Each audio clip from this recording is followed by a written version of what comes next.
is our multilateral system in crisis. I'm very glad and honored to have with us today a former Director General of the UN Nations Office in Geneva and Chairman of the GESDA Diplomacy Forum, Mr. Michael Møller. We have also with us online from New York, Maya Ungar. She's a UN analyst at the International Crisis Group. Welcome. To you, Maya Ungar, and the precious Michel Langrand. She's journalist from the Geneva Solutions team, of course. And now it is time for me to give the floor to Kasmira Jefford. Kasmira is the editor-in-chief of Geneva Solutions. Kasmira, you have the floor.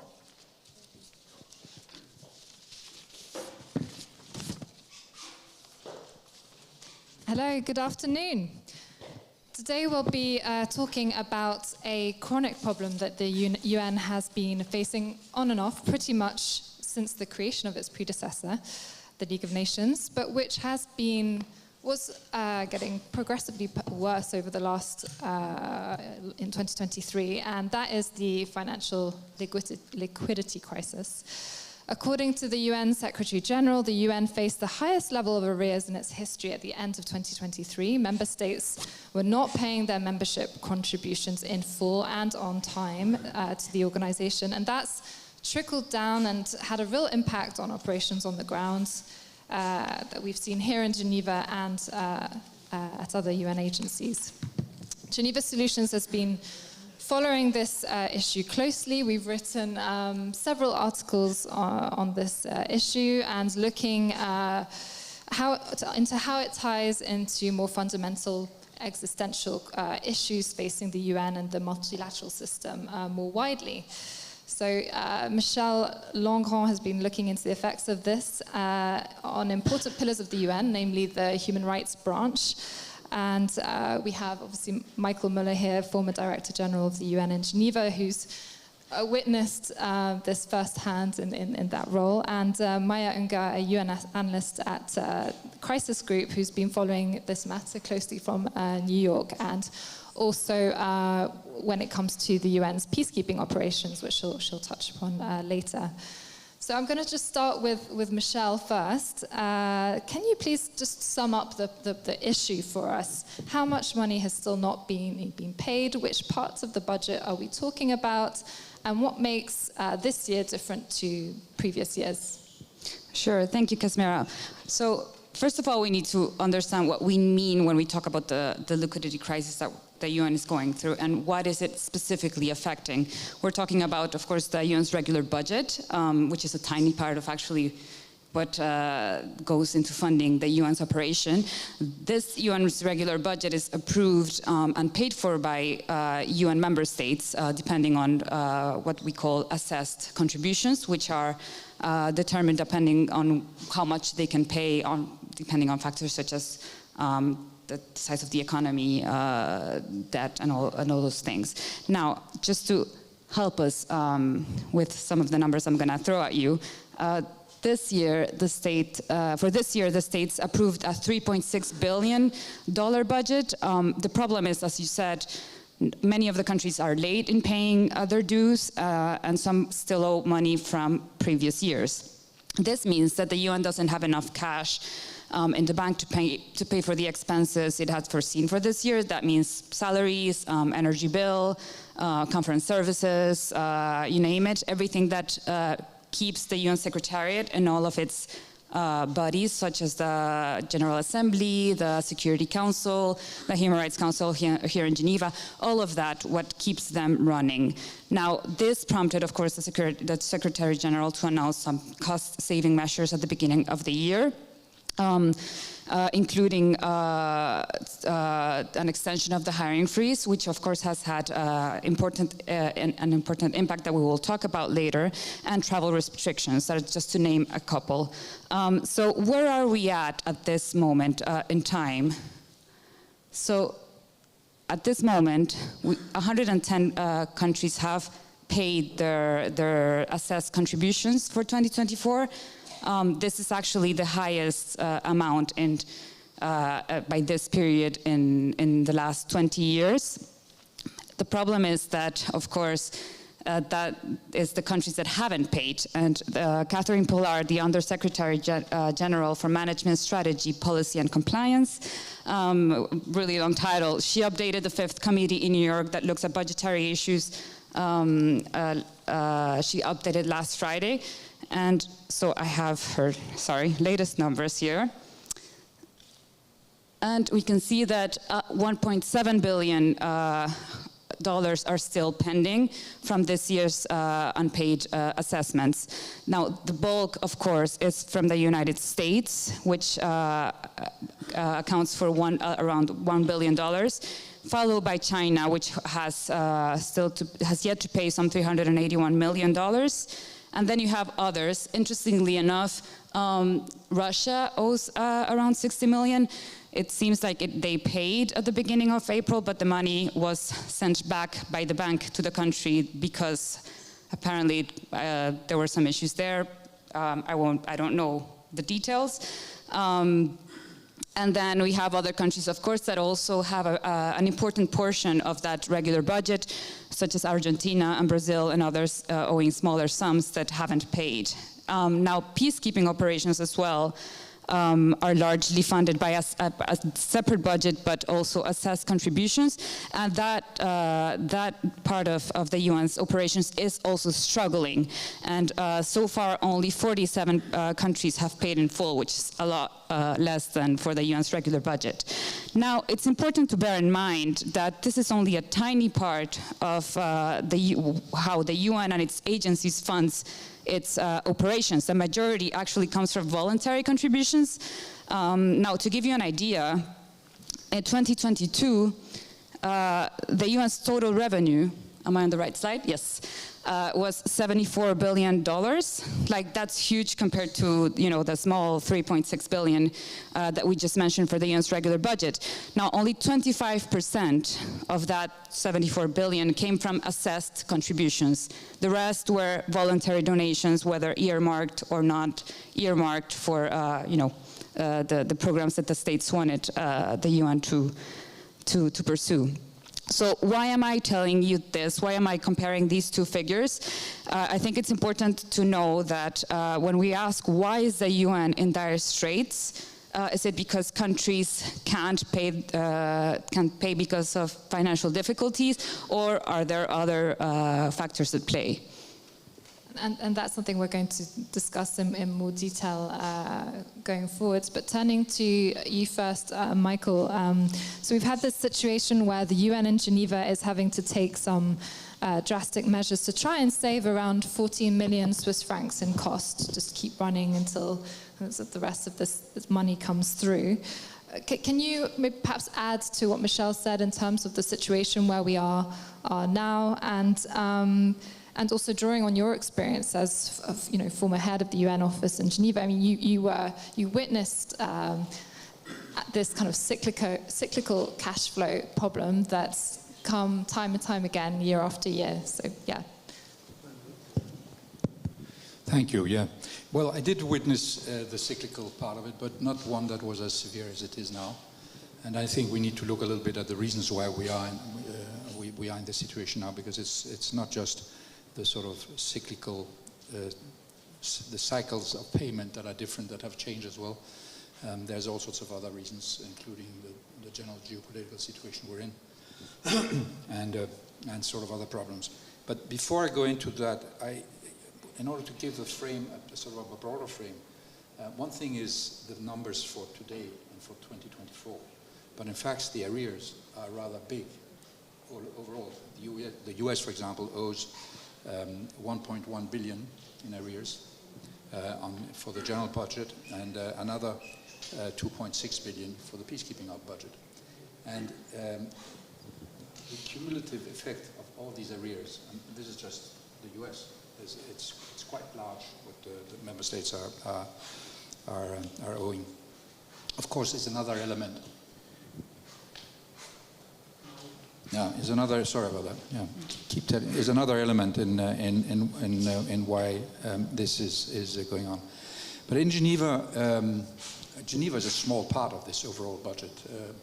The budget for Geneva in 2024 is around 90 million, It's around 3% of the overall UN budget. But the services that are performed here are being, quite heavily impacted by it. In 2023, quite apart from the arrears and others, one of the big issues for Geneva was the incredible spike in the cost of electricity.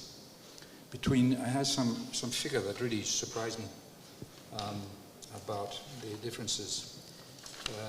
Something like between 21 and 23, the cost of electricity at the Palais went up by 334%. And it uses a lot of electricity, so that the electricity bill is 7-8 million every year. So that plays in. And that explains also why we've seen this year the UN shortening its office hours from between now until the autumn. We're going to see. It's more than that. It's office hours. It's everything that consumes electricity, the escalators, the elevators, the heating, the cooling. It's closing of the building. It's it's more than most people realize in terms of the impact on the daily work.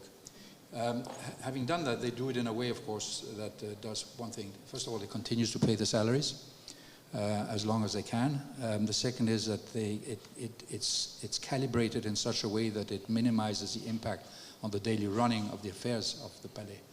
So a lot of the stuff that is being cut and put aside are things that can wait. For example, changing or replacing stuff that is not important but has maybe broken down. But the running of the conference services, the services to the member states are being kept as up to the needs as they can. There are of course effects on what's happening, but at the end of the day, frankly, all of this is not something that happens out of the blue. All of this is because the member states, our bosses, aren't doing what they're supposed to be doing, which is pay their dues that have been which are statutory and are based on calculations that have been decided by themselves in the General Assembly. So that's where the major part of the fault lies. I think it also lies another element that was important in Geneva to sort of diminish the availability of funds is the fact that we're being paid in dollars, and the exchange rate between dollars and Swiss francs in 23 was not particularly positive for us, for the UN. That is changing now again, but that meant that somewhere around 5% between 3 and 5% of the overall budget disappeared in that fact.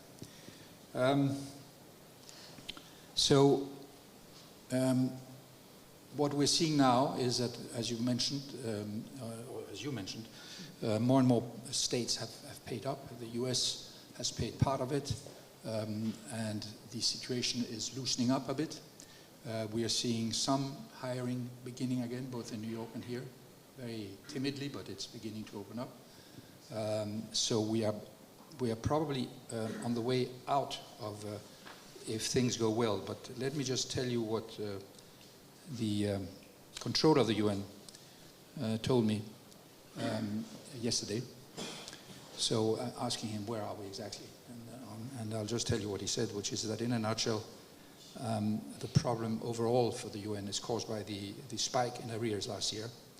And if today we don't, or the UN doesn't collect 105% of its assessment, it cannot execute its budget in full. And they need to collect 115% of their budget to recoup the liquidity reserves that they have been using up in order to counter this problem they're in. And until now, for the past 5 years, they have only been able to collect 97%. So without cash conservation, as they have done, and we were just talking about the effects that it has, the UN will run out of cash by August. It's not going to happen because of these measures that have been taken, but the fact is if I could perhaps... just finish that. So The worst case scenario would be a lot worse had it not been for the recent US payment. But the UN still has much too high outstandings to survive the shortage of liquidity with such measures. So it could get worse in 2025 unless it collects a lot of these areas in this year. And the Secretary General wrote to all the member states in January. I think that part of the reason why so many countries have suddenly paid up for the first time in 25 years is because of that, but a lot more needs to be done.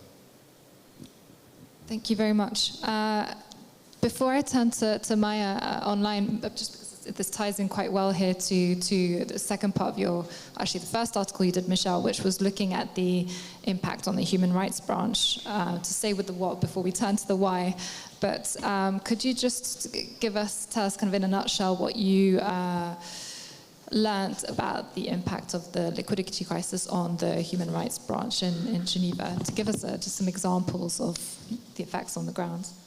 Sure. I was interested in what was happening at the Office of the High Commissioner for Human Rights, because it is one of the most visible here in Geneva, and of course NGOs are very interested in every time there's an issue there. So as you may know, a third of the OHCHR's budget comes from the UN's regular budget. The rest is voluntary contributions, etc. But you have this office that every year is asked to do more, yet their resources are not necessarily keeping up. So they found themselves in a situation that isn't new, but that was aggravated this year, where you have human rights investigative mechanisms that didn't have the resources they needed to fulfill their missions. One of the most highlighted, of course, was the case of Sudan, which had a new mechanism, or sort of an enhanced mechanism created at the end of last year, and they basically couldn't hire the staff to support the experts that had already been selected to conduct that investigation, and which was supposed to last only 1 year. So that means that by the end of the year, the mandate will have finished, and if no work has been done, then there's no certainty that it will be renewed. Just to give you one sort of figure, to sort of give you the scope of the problem, the human rights chief, Volker Turk, sent a letter to the Human Rights Council President Omar Sniber in December, saying that 63 positions across 10 mandates remained vacant, which gives you sort of an idea of how can these mandates operate well if they don't have the people to do so. And just one last point, I spoke to Kaoru Okuitsumi, who is the deputy head of the Independent Investigative Mechanism on Myanmar. And they have a little bit of a different situation, because they also have the possibility to ask for voluntary donations. But she was quite concerned about the fact that the travel restrictions and understaffed issues were affecting their capacity to conduct the investigations. And she said they had, for example, upcoming really important deadlines for key cases at the International Criminal Court, at the International Court of Justice, and elsewhere, where they weren't sure if they were going to be able to provide the input that was asked of them because of these restrictions. So that just gives you a little bit of an idea of the impact on the ground, essentially, that these sort of cyclical crises can actually have. Yeah, so you have a key pillar of the UN that's already facing an issue of a budget that's overstretched because of its increasing mandates, and then on top of that, exacerbated by this problem of countries not paying their dues in time and in full. Sorry, yes, Michael. They have an additional problem. The problem is that only about 30 to 40% of their budget is covered by the SS contributions. The rest is voluntary. I don't know if you said that, but that doesn't make it easier for them to collect the money they need to pay, which is an anomaly for an issue that is at the core and at the heart of what the UN is supposed to be doing. Right, and it goes to, I mean, not that I want to digress and I want to turn to Maya, but many UN agencies looking for more innovative ways to raise finance. You have the WHO, amongst others, looking at new ways that they can make funding more reliable, more transparent, and more long-term. But just turning to Maya Ungar, you've been, monitoring the situation from New York. So, I mean, what's the degree of concern amongst diplomats there? And what are you hearing over there? Thank you. Yeah, thank you. First of all, thank you so much for having me. I'm sorry I couldn't join in person, but I'm glad that we have the virtual option as well. The degree of concern in New York is very, very high right now. I think part of that is people seeing the implications of the budget crisis in the way that operations are starting to play out. A colleague already mentioned the ways in which you have gaps within the system. This is something that I see. I work quite closely with the UN Secretariat on a day-to-day, and I see teams that are operating at, 3/4 or even half capacity. Being expected to still do their jobs or even do more, because there is a key gap between what member states are expecting and the budget that the UN has to actually implement this. Additionally, I think being based in New York means we're a little bit more in tune to the US itself. And there's a lot of concerns ahead of November and the election. That is kind of the conversation that is really heating up right now, of what would happen, for example, if you see a second Trump presidency. Do you see a situation in which U.S. funding to the UN stops entirely? Do you see it where it significantly reduces? How do you plan for those eventualities? I think is a huge point of consideration right now, and has only raised in the last couple of weeks. There was a vote on Palestine's membership at the United Nations at the General Assembly last week, which ended up sparking a group of Republican senators in Congress to introduce a piece of legislation that would essentially increase the consequences for an extension of privileges to Palestine. And what they would be doing by doing that is by reducing UN funding entirely. Now, that's not likely to actually pass through the entirety of Congress, but it shows the ways in which I think one of the real concerns in the US and in New York right now is how the increased politicized nature of the UN's operations also is going to have a significant impact on the way we see UN funding play out. So it's very encouraging to note what Michelle noted earlier about the number of states who have paid in up until this point. Obviously, people are listening to the Secretary General and the concerns there. But at the end of the day, the bulk of financing of the United Nations, at least of the regular budget, as well as voluntary contributions, in fact, are from Western countries. And so we have to pay particular attention to the way to which that discourse is kind of evolving in those countries to see how funding will play out in the future.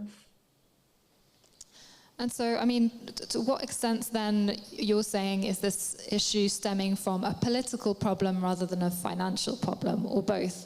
Certainly from the US side, its biggest contributor. Yeah, I think it's definitely both. Part of it is absolutely a financial problem in the sense that people are not paying their dues on time or paying their dues at all.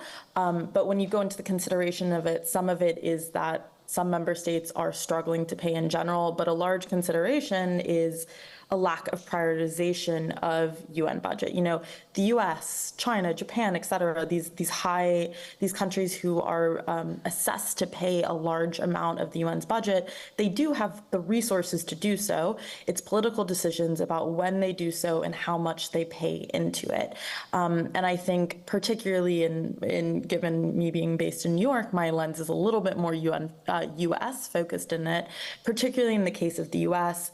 The UN as an issue, and particularly funding to the United Nations, has become increasingly politicized, particularly after October 7th. And I think that as you see discussions of how they fund the UN continuing to evolve, that is something that can't really be distanced from the conversation. Thank you, and I'll come back to talking about peacekeeping in a second, so we keep this thread going. But Michael, this is something you commented on in Michelle's piece, is, you know, we're seeing, and it goes to this issue of multilateralism, and are we seeing more countries then acting on their own rather than for the greater good, and looking out for their own interests, and in a way leveraging the UN to try and get something in return? I think so. I think we're seeing, and we are in a strange time right now, a very fragmented world, where a lot of these countries, including the big ones, since they think they can solve their whatever problems, including the big existential ones, on their own. That's, in my mind, certainly not going to happen, and it's going to create a little bit of havoc for a while until we get back to something that is much more collaborative and integrated in our approach to these new big problems. We are in a transition, in a governance transition. We are in a transition from a multilateral system that doesn't work anymore into hopefully a new one, into a new one that is much more collaborative and integrated and networked and de-siloed and all these nice things that have to happen. But basically, the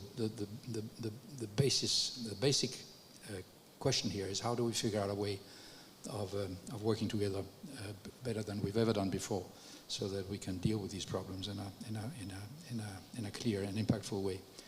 It's not a given that it will happen, but we are on the way. I think that there's plenty of indications, particularly in this town, that the collaborative gene is flourishing more than it has before, and where people are beginning to understand that working together is much more impactful, both for individual organizations but also in collaboration with others. I just wanted to add something that you said, because, and it will make a link to the peacekeeping afterwards, but one of the problems is not so much what will happen on the what-ifs situations, Trump and others that may happen, but there are actually a number of things that are happening right now that are going to make it extremely difficult for the budget to be kept within its boundaries. And this is a fact. One fact is that all of a sudden, over the past few weeks, we've seen requests for the closing down of peacekeeping operations. We have Mali, we have Congo, we have now Iraq, we have a number of others that are coming after. There's going to be copycats that will follow. It's extremely expensive to close a mission. It's almost as expensive as running it over the short and medium term. And none of these closings have been budgeted, because the budget for 24 was made at the end of 23. So this is going to have a massive impact on top of what we are seeing right now. And of course, they will have to deal with it, and they will have to go back to the General Assembly for additional funding. But it is a destabilizing element in the whole financial process. Thank you. And on peacekeeping then, Maya, what have you been working on in this area? And can you tell us a little bit? We've had some of the figures there in terms of what's the very real consequences of many of these peacekeeping operations closing down. But can you tell us a little bit more about how that process is happening, why, and how it feeds into the UN budget? Yeah, but it's part of what we briefly touched on, which is the reconfiguration of the international and geopolitical space, where more and more countries are beginning to feel and act upon that feeling that they don't want to be beholden to one side or the other, whether it's the US or China, or Russia, or whoever it is, that they can have multiple partnerships in their international and national relations. And they're acting on it. So we are now seeing a sort of diminishing trust in the peacekeeping and the UN ability to actually deliver, because if we are frank, for the past couple of years, at least on the peace and security side, they haven't been particularly successful. Not that this is UN's fault alone, but it's a kind of a integrated downward spiral that we're living right now, where one thing brings the other. So we will see probably more of those, and maybe it's time to rethink the whole way that we do peacekeeping. Maybe it's time to rethink the whole way that we are being forced to rethink the way we look at the geopolitical groupings. What you're seeing now is also middle powers that are increasingly acting on their own, away from their normal partnerships. And it hasn't played out yet. It's really an interesting time, to put it mildly, where we're going to land with all these different movements. So this is part of the explanation. It's a very uncertain geopolitical reality we're living in right now, and it's uncertain for everybody, including those countries that have decided that they don't want to continue down the normal path that they did, whether paying allegiance to the US or being partners and friends with China or with Russia or with whoever. And it's getting messy, but at the same time, very interesting. Maya, would you like to add to some of Michael's comments there on this complex landscape that we're seeing unfold? Definitely, thank you. So, I think as Michael mentioned quite well, he kind of overlaid a bit about the reasons why we're seeing peacekeeping missions withdraw, part of these broader trends of states increasingly calling for their own sovereignty in these situations and being willing and able to work with other partners outside of the UN system to kind of fill some of those gaps that previously the UN has tried to fill. Now I'll give a very quick overview of the peacekeeping budget and kind of the way that it works and the impact that the liquidity crisis has had on it, as I know not everyone is familiar with that, but I will keep that very short. I know we have limited time. So just as a very quick overview, peacekeeping, as Michelle mentioned, is a separate budget from the regular budget that happened in the 1960s after the kind of mission in Congo at the time raised quite a bit of controversy with member states, notably the USSR at the time, withholding funds out of a kind of sense of protest of the way that this funding cycle was working. So it's not financed on the regular budget, although special political missions are, and two distinct peacekeeping operations are. So that's the one in Pakistan, as well as the UN troops supervision organization focused in the Middle East. So those are considered separate. Very similar to the regular budget, assessed contributions are kind of established by a complex set of factors, including things like relative economic wealth. What's interesting about peacekeeping budgets separately is that actually the P5 member states have an obligation to pay more money into it as they have a larger responsibility for the maintenance of international peace and security. So right now, the peacekeeping budget is at about $6.3 billion, which is about twice what we see with the UN regular budget, which does sound like a lot of money, but to be fair, all global military expenditures hit out at about $2.4 trillion. So this is less than half of 1% of that.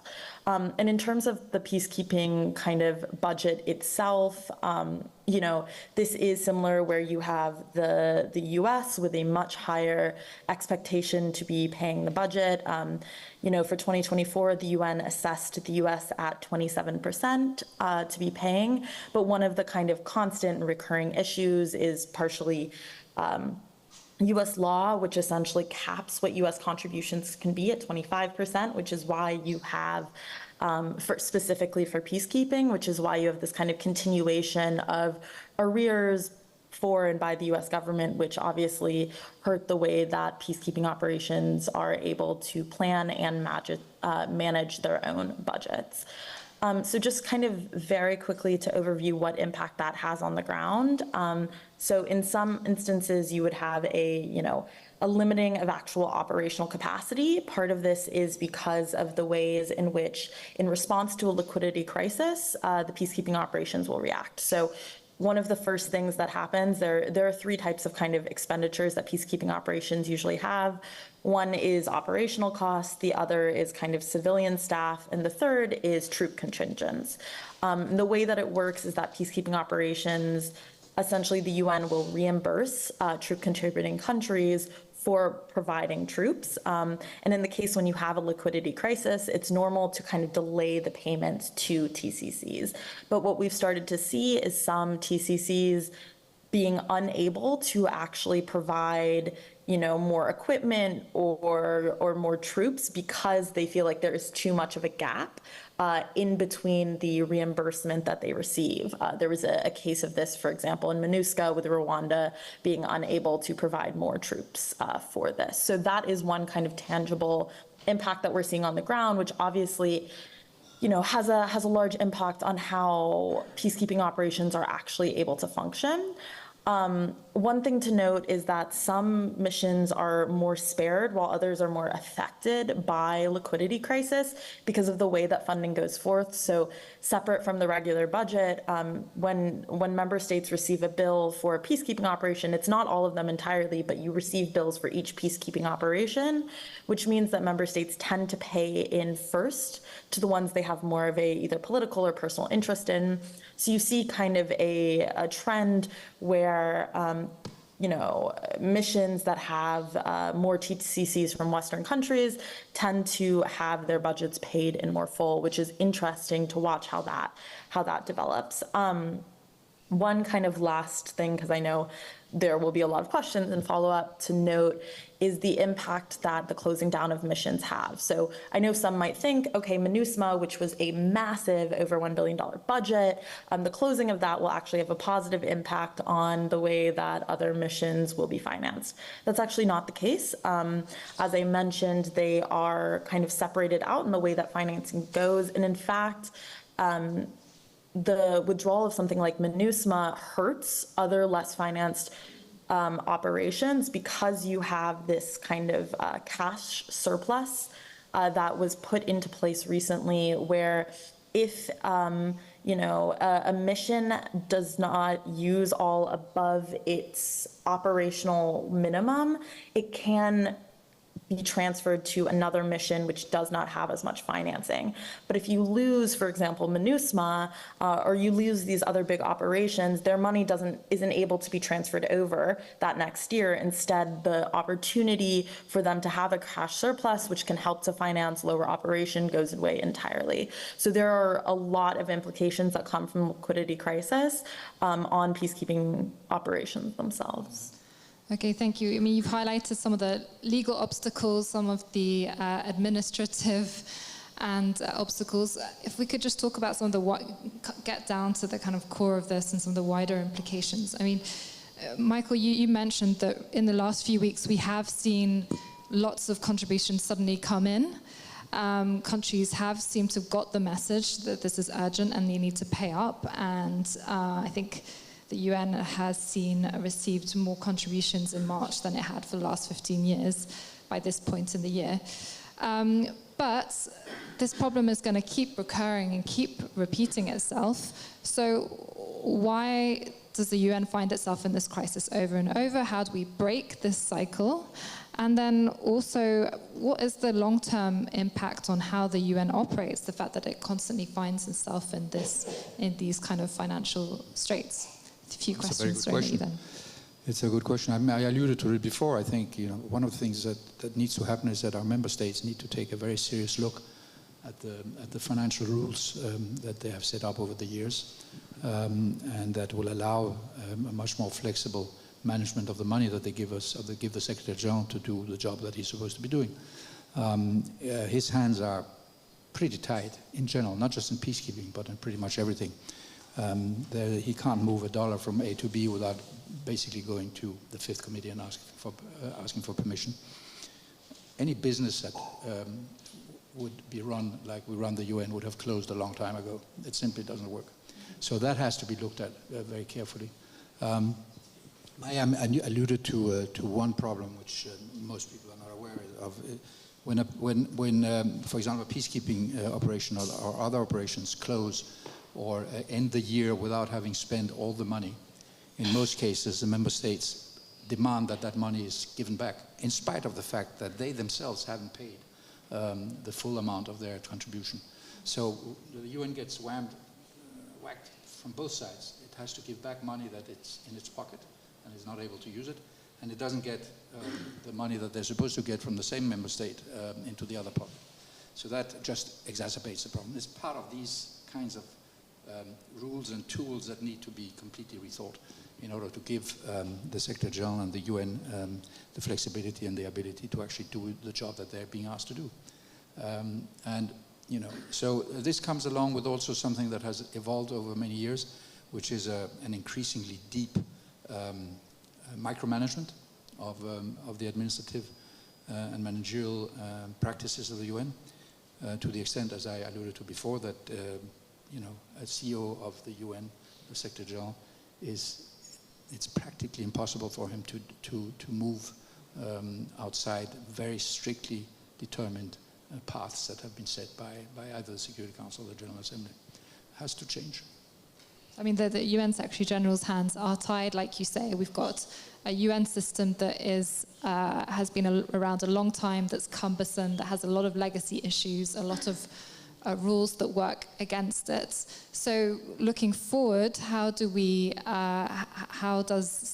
it move forward from this? Do we see any solutions coming from New York? We have the Summit of the Future coming up in September. Perhaps we can talk about how could this provide some solutions. And then Michelle, we haven't heard from you for a few while, so after Michael, perhaps you could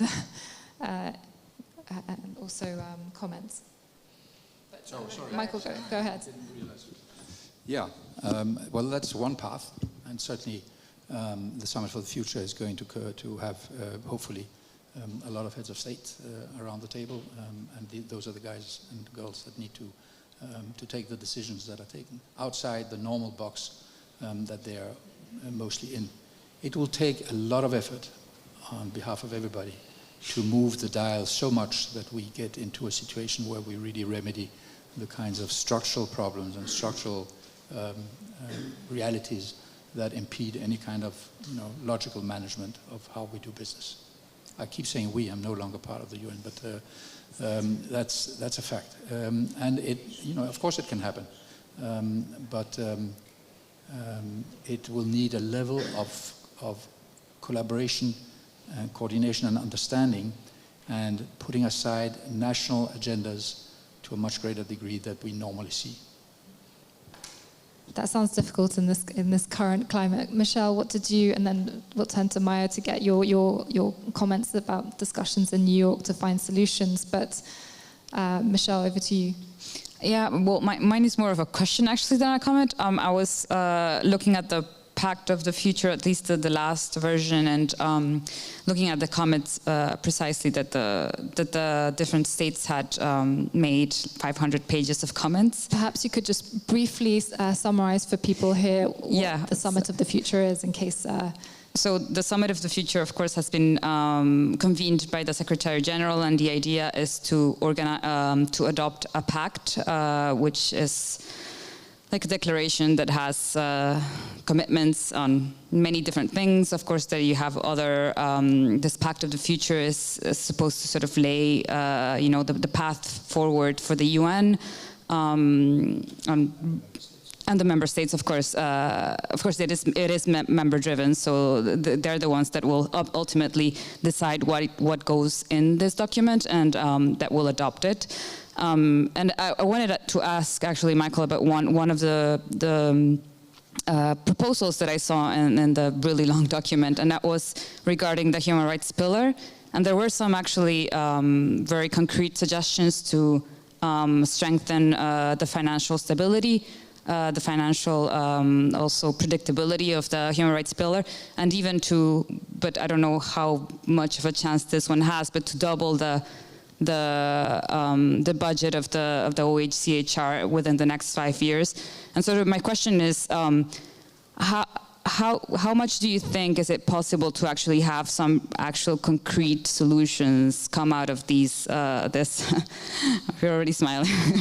I can already tell what the answer is going to be. But and specifically, what do you think of the suggestion for the human rights pillar? No, I think it's high time for having such a suggestion. It makes zero logic. There's no logic in the way that the High Commission for Human Rights Office is run and is financed. It's absolutely a miracle that they manage to do as much as they do, based on these structures. I think that one of the problems I have with the Pact for the Future and the Summit for the Future, and I read the first draft, And then when I saw that there was 300 pages of comments, I gave up. But the fact is, like with many of these documents, is that I think the best we can hope for is that the envelope will be moved a little bit. All of the aspirations, because mostly it's an aspirational document. If you go through the text very carefully, I don't think that even now, because I haven't seen the last draft, that there is anywhere where it says, we decide to do X. It's all, we suggest, we think, we ought to, and it's the usual stuff with UN documents because it has to be a document that everybody agrees to, and it very quickly descends into the lowest common denominator. So in order to get to the point where we actually have a document where member states and their heads of state decide that this is what we're going to do and set some deadlines and put some money behind it, we will move a little bit, but we will not move as far as we need to do. And I hope I'm wrong, because we really need to start getting things moving. One of the things that always stays in my mind in these conversations here, there's two things I want to just mention. One is that reality always imposes itself sooner rather than later on us, and it's in the process of doing so. And the reality is, as I said before, we will not make it, we, humanity, will not make it unless we find ways of working together.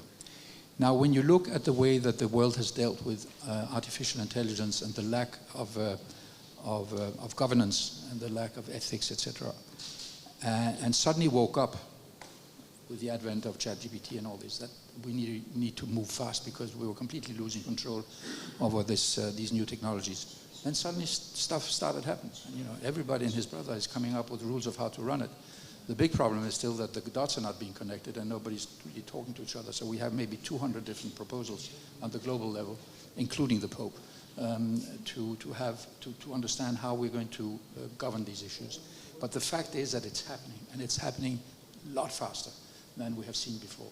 At the very beginning of the conversations, and I've been in many of them, people said, oh yes, we need to sort of sit down and come up with a treaty of how we're going to do.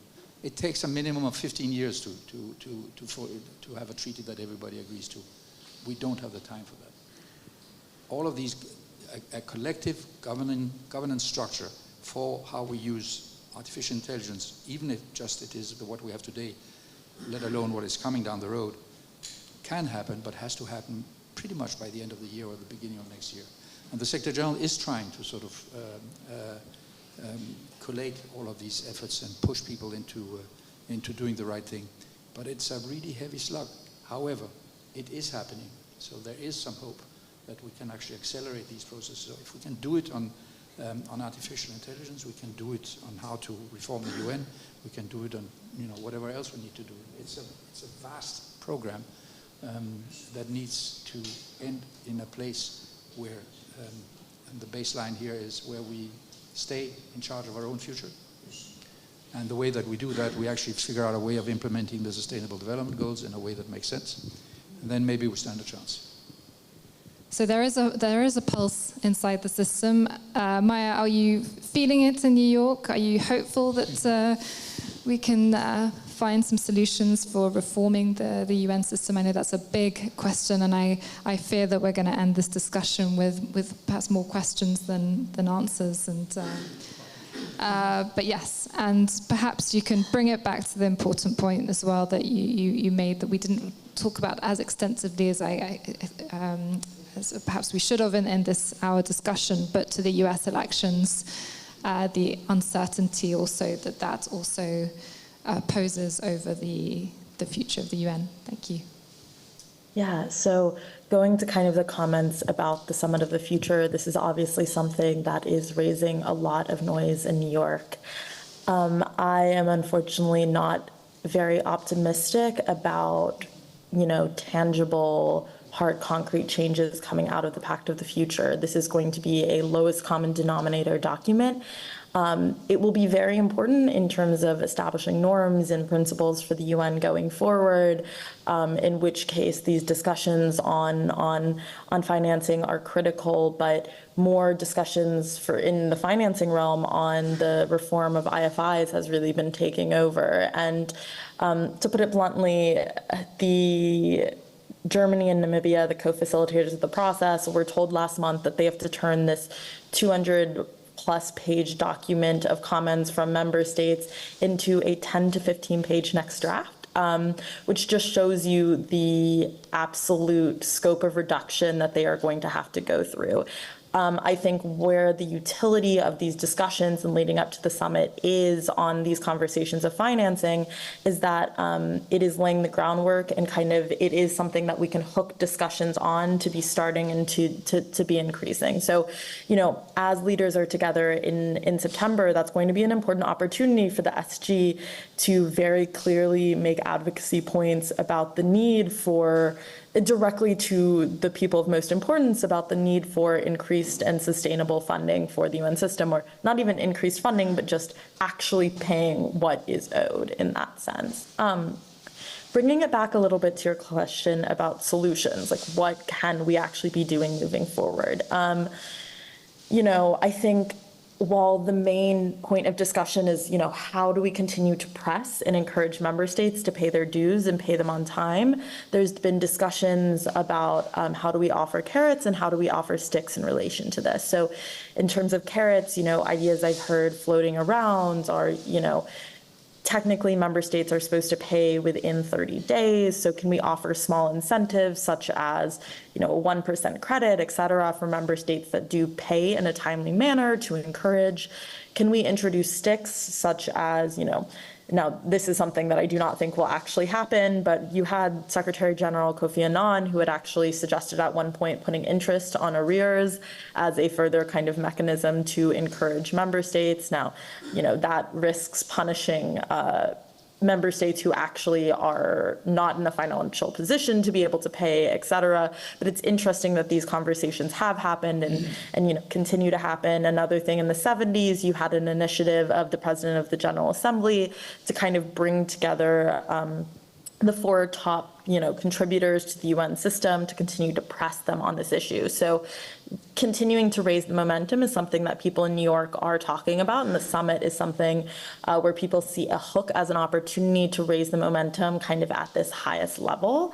Other conversations you have is, can the UN diversify its funding sources? So this was mentioned very lightly earlier in the conversation, but, you know, for example, could you have individual donors, private entities, et cetera, who increase their contributions? I know WHO, I think their second biggest funder is actually the Gates Foundation. They have a large private foundation kind of funding to it.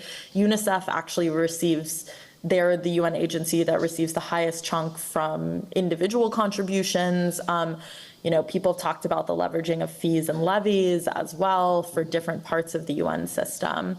And then kind of the last thing that I've heard really be up for discussion is this idea of how do we shore up allow ourselves more flexibility in the current measures that we have. So Michael alluded to this a little bit earlier about, for example, in peacekeeping operations, the practice of credits, and specifically how the UN is expected to pay their credits back to member states if they go unused, which restricts peacekeeping operations from actually being able to conserve any of their funding and use it for the next year. So there's been conversation about, you know, could the General Assembly allow more flexibility for peacekeeping operations when not having to return these credits?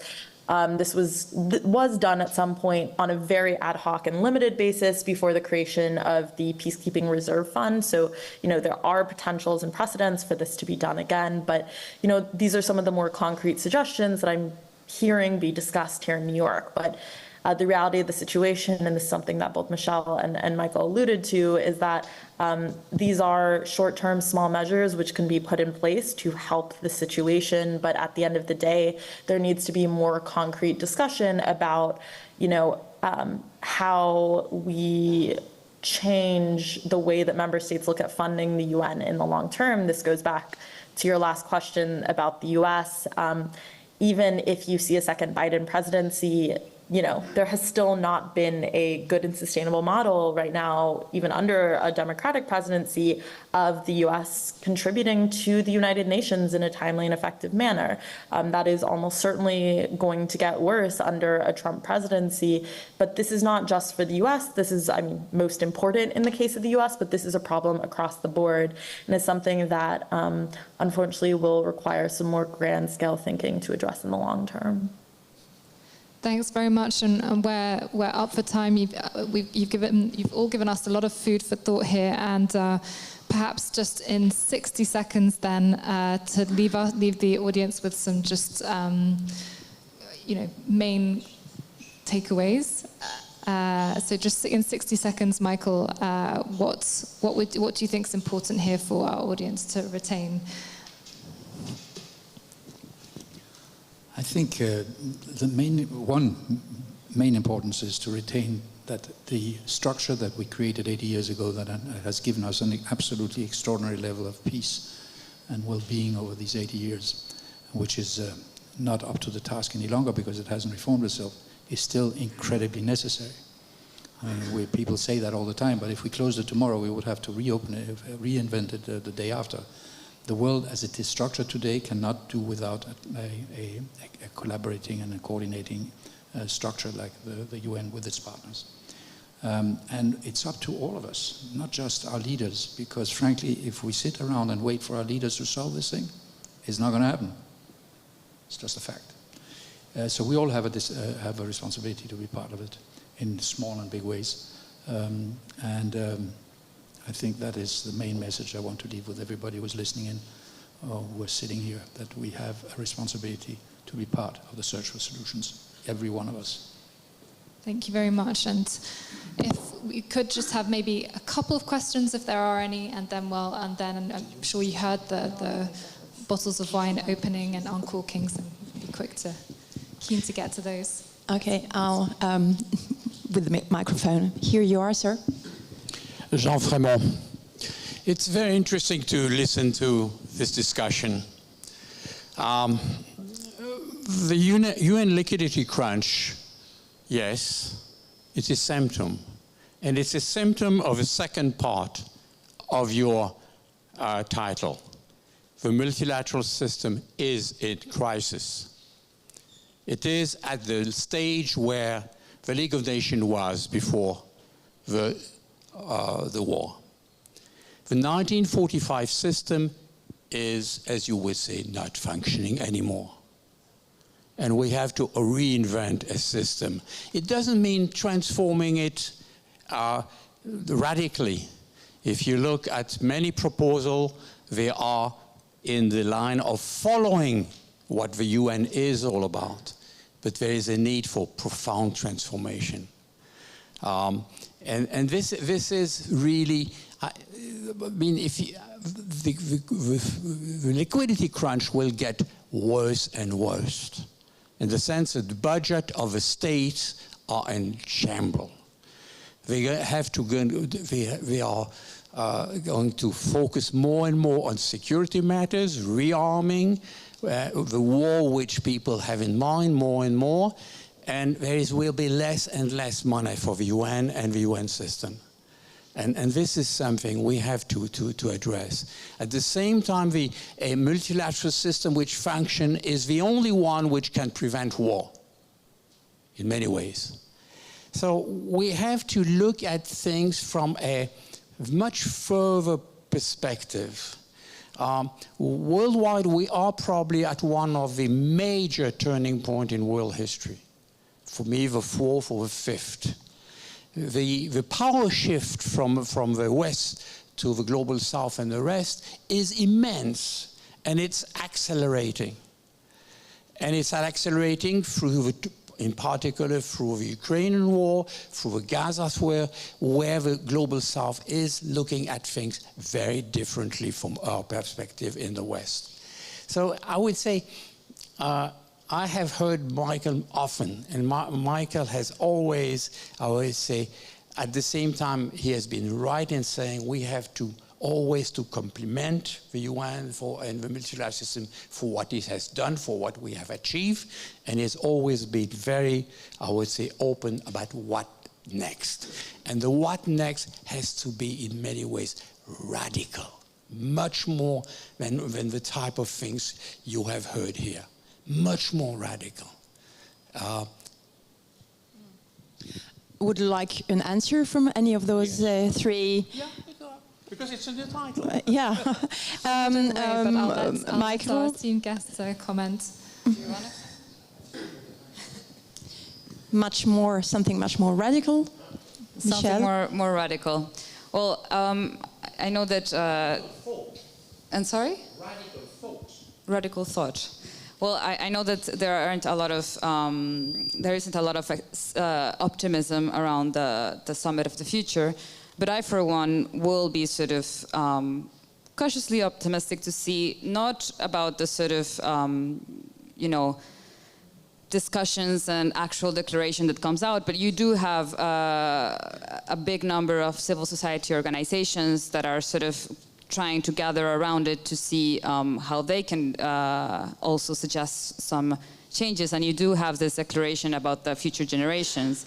And so I'll be interested to see sort of what maybe they can propose some alternatives. Something that we had discussed, actually, Michael, are there other ways to, if the UN is unreformable for the time being, are there other ways of collaboration, other ways of working, other sort of epicenters that can be created in the meantime, and that can also help reinvigorate the UN eventually? So. And just to add, I mean, Michael, you did say, reality does impose itself. These problems are catching up with us. You took the example of AI, where that's forcing the UN and other organizations and member states, not just AI, to kind of have to try and play catch up now and think differently and hopefully radically. So I agree with Jean when he says that it has to be radical. Of course it has to be radical, otherwise it's not going to happen. Whether it will be radical enough and fast enough is a different story. But the things are changing. Quite apart from the governance transition that we're in, we're also in a different transition that I find very interesting, and that will be probably one of the keys also to move forward. And that is that more and more all organizations, big and small, UN, not UN, NGOs, whoever, are judged and will be more and more judged by their impact, not by the fact that they exist like it's been for the last 80 years. If you were a UN organization and you existed, you got political support and you got money. That time is over. Unless you deliver and you can prove the impact in the lives of people that you're supposed to be help, you will close your doors, and it will happen fairly quickly, and others will come, and it's going to be a renewal. And in that renewal and in that kind of transition that is part of the overall multilateral transition that we're in, is where you sort of can inject these radical or not so radical ideas on how to move. Clearly, to me, for example, is that if we're going to have a system that works, it's going to have to be a matrix management structure, not a bunch of silos that don't talk to each other, as we've had for the past 80 years, etc. Anyway, there's plenty of ideas. We have to reform the Security Council. We have to reform the General. Everything has to be reformed, and hopefully quickly and at the same time. That is wishful thinking, but it's moving. My big problem is whether it's moving fast enough, because the evolution of the big existential crisis that we have in front of us and the evolution of new technologies is much faster than we are moving. So somewhere they will meet, but we'll see what it gives. Thank you. And sorry. Do you have maybe another question here? Oh, okay, here. Yes, sort of. Riyad Bazia, I'm involved with the UN since a while. I'm also international correspondent. Yes, multilateral system in crisis. It is in crisis, certainly, but the crisis itself, it is linked with the negotiations. And since more than 1 decade, when we see that Doha agenda in WTO, the crisis itself, it is about to convince the state members. Climate change also, it is crisis itself. But if we said liquidity crunch with the crisis of multilateral systems. We are thinking about financement of state members. But the financement, it is approved by General Assembly in the UN system. But the General Assembly in the UN system is ECOSOC, and ECOSOC itself, members are UN agencies. Those UN agencies, they approve during their own General Assembly the financial contribution of each state's members if they contribute. And we see recently something innovation during votation in the UN Geneva or in New York, convention or anything. There is state members who vote for yes, there is who vote for no, and there is who abstain, yes. But there is state members who are absent. And maybe because they didn't pay their financial contribution. Maybe, yes. But yes, we mentioned UNICEF special UN agencies, because UNICEF, it's really multilateral, or maybe they are dealing with the bilateral system, because there is more than 150 offices in all over the world of UNICEF, and raise office of UNICEF located in Geneva. But I want to ask Geneva Solutions, organizing this meeting, thinking about, yes, because it's, yes, radical thoughts about the future financial contribution of state members in the UN, how it could be. In WTO, there is extra budget. There is other UN agencies, they have their own income. WIPO. And we see also during climate change negotiations how much private sector they are present. So we are thinking about radical thoughts for another consideration of financial contribution in the UN system, with or without private sector. Thank you. Thank you. Who'd like to answer? Yes, I'm not sure I understood the question part of your comment. Yes, but if you're alluding to private sector, I think that would be a whole other debate that we'd have to, the contribution of the private sector, how much it should be present in contributing to international organizations, and one that perhaps we should look at in one of our other I can events. quickly Yes. comment. If you're wondering about sort of if I understood correctly, the contribution of the private sector, I think it varies from agency to agency. For example, the OHCHR has tried to diversify its funding by getting most of its voluntary donations come from governments, and it has tried to diversify by getting sort of other actors involved. Now, getting the private sector involved has always been very controversial as well. For the WHO, for example, the example of the Bill and now the Gates Foundation, just rebranded, giving an important amount of money to the WHO for earmarked, meaning programs that they want the WHO to pursue. And that has always been a controversial issue, because then, we talk about whose interests are being, are being watched, and it's also a question of governments also have a responsibility, and to what extent do they sort of shake that responsibility by the UN relying more and more on other actors. So I don't know, that it's a difficult question, but I know that it is something that every agency in their sort of capacity is looking at. But I think maybe, I don't know if Michael has a little bit more on that. But I think we should wrap it up. Now we're almost 15 minutes over time, but it's been wonderful to have Michael Møller and Maya Ungar here with us today. And please do write to us and get in touch if you have suggestions for how we can continue to cover this this issue further in our coverage. We'd love to hear from you, and thank you very much for tuning in today and for being here as well in Geneva. Thank you very much.